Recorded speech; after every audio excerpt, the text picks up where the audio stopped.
बिस्मिल्लाहिर्रहमानिर्रहीम जी अस्सलाम वालेकुम जी की हाल चाल ने तुहाडे। उम्मीद है तुसीं सारे ठीक होवोगे, वधिया होवोगे जी। अल्लाह पाक तुहानूं अपने हिफ्ज़ ईमान च रखे। अच्छा नाज़रीन, असीं लगे सी कबूतरां नूं दाना पाण ते ओह बाई होरी हुण लैके आए ने। वेखो तुहानूं नज़र आ रहे ने। मैं आखेआ कि उन्हां नाल तुहानूं शामिल करिए अपने कबूतर भी विखाइए। वेखो साढ़े मुर्गी ते मुर्गा किड्डा सोहना जोड़ा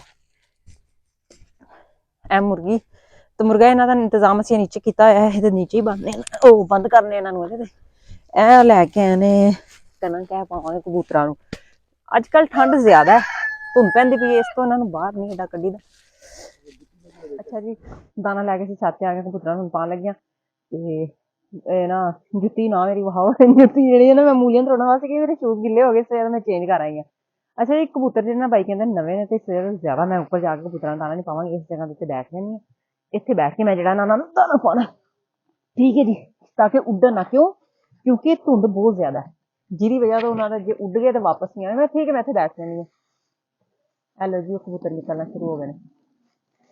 ऐ सुबह दे बंद कीते होए सी ना।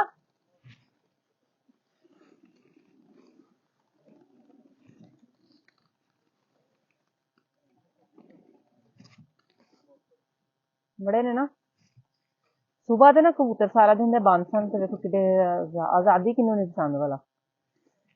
इन्हां दे जेहड़े बच्चे सन हो गए ना वड्डे कि नहीं हुण? उड्डन लगे ने है ना। आहो, ओहदे ही पर बड़े चलांदे सी, तेज बड़े सी।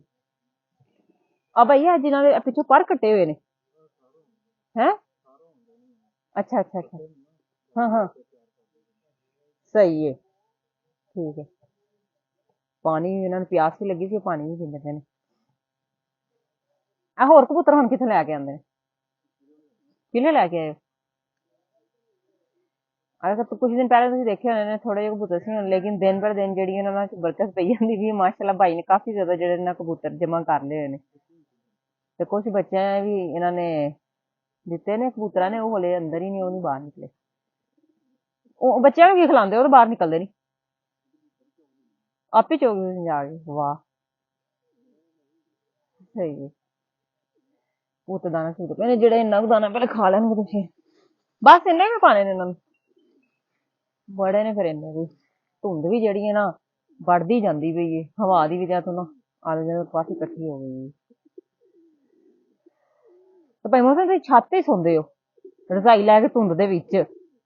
ਅੱਲਾ ਤੁਹਾਡਾ ਵਾਰਿਸ ਹੈ ਵੈਸੇ। ਉੱਪਰ ਹੀ ਬਿਸਤਰਾ ਰੱਖਿਆ ਹੋਇਆ, ਰਜ਼ਾਈ ਰੱਖੀ, ਧੁੰਦ ਦੇ ਵਿੱਚ ਗਿੱਲੀ ਨਹੀਂ ਹੁੰਦੀ ਰਜ਼ਾਈ ਤੁਹਾਡੀ? ਤੋਬਾ ਤੋਬਾ। ਇਹ ਨਾ ਸ਼ਾਇਦ ਜਿਹੜੇ ਇਹਨਾਂ ਦੇ ਸ਼ੌਕੀਨ ਨੇ ਕਬੂਤਰਾਂ ਦੇ, ਜ਼ਿਆਦਾਤਰ ਜਿਹੜੇ ਬਾਜ਼ੀਆਂ ਵਗੈਰਾ ਲਗਾਉਂਦੇ ਨੇ, ਉਹਨਾਂ ਨੂੰ ਪਤਾ ਹੈਗਾ।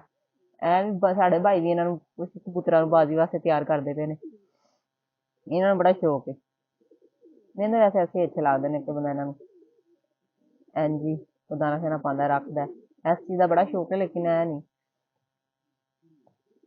ਇਹ ਬਾਜ਼ੀ ਕਦੋਂ ਲਾਣੀ ਇਹਨਾਂ ਦੀ? ਤੇ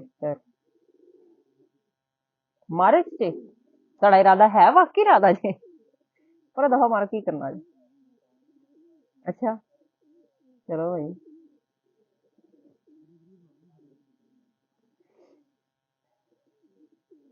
ਫਿਰ ਮੈਂ ਆਖਦੇ ਨਹੀਂ ਆਪਣੇ ਜਾਣਨ ਵਾਲਿਆਂ ਨੂੰ ਨਾ, ਜਿਹੜੇ ਮੈਨੂੰ ਕਹਿੰਦੇ ਨੇ, ਜਿਨ੍ਹਾਂ ਕੋਲ ਕਬੂਤਰ ਹੈ ਨੇ ਨਾ, ਜਿਹਨਾਂ ਵੇਲੇ ਨਾਲ ਵੀਡੀਓ ਬਣਾਉਣਾ ਚਾਹੁੰਦੇ ਨੇ, ਜਿਹੜੇ ਨਾ ਮੇਰੇ ਵਾਸਤੇ ਲਾਜ਼ਮੀ ਕਬੂਤਰ ਲੈ ਕੇ ਆਉਣ। ਸਾਹਿਬੇ ਸੀਰਤ, ਸਾਹਿਬੇ ਤੌਫੀਕ। ਓਏ ਆਵਾਜ਼ ਸੁਣ ਕੇ ਡਰ ਗਏ ਨੇ। ਅੱਛਾ ਜੀ, ਇਹ ਕਬੂਤਰਾਂ ਨੂੰ ਅਸੀਂ ਦਾਣਾ ਪਾਇਆ ਤੇ ਨਾਲ ਤੁਹਾਨੂੰ ਆਪਣੇ ਕਬੂਤਰ ਵੀ ਵਿਖਾਏ ਨੇ ਜੀ। ਕੈਸੇ ਲੱਗੇ ਨੇ ਤੁਹਾਨੂੰ ਸਾਡੇ ਕਬੂਤਰ? ਮਾਸ਼ਾਅੱਲਾ ਕਾਫੀ ਜ਼ਿਆਦਾ ਹੋ ਗਏ ਨੇ। ਜਿਹੜੀ ਮੈਂ ਗੱਲ ਕਹੀ ਉਹਨੂੰ ਜ਼ਰੂਰ ਗੌਰ ਕਰਿਆ ਜੀ। ਜਿਹੜਾ ਮੈਂ ਕਿਹਾ ਸਾਹਿਬੇ ਸੀ ਮੇਰੇ ਵਾਸਤੇ ਕਬੂਤਰ ਵੀ ਲੈ ਕੇ ਆਇਆ ਜੀ। ਅੱਛਾ ਜੀ, ਕੈਸੀ ਲੱਗੀ ਤੁਹਾਨੂੰ ਸਾਡੀ ਵੀਡੀਓ? ਲਾਜ਼ਮੀ ਕਮੈਂਟ ਕਰਕੇ ਦੱਸਿਆ ਜੇ। ਕੋਈ ਅੱਛੀ ਜਿਹੀ ਵੀਡੀਓ ਲੈ ਕੇ ਫਿਰ ਤੁਹਾਡੇ ਸਾਹਮਣੇ ਹਾਜ਼ਰ ਹੋਵਾਂਗੇ। ਤੇ ਸਾਨੂੰ ਦਿਓ ਇਜਾਜ਼ਤ ਤੇ ਰੱਬ ਰੱਖਾ।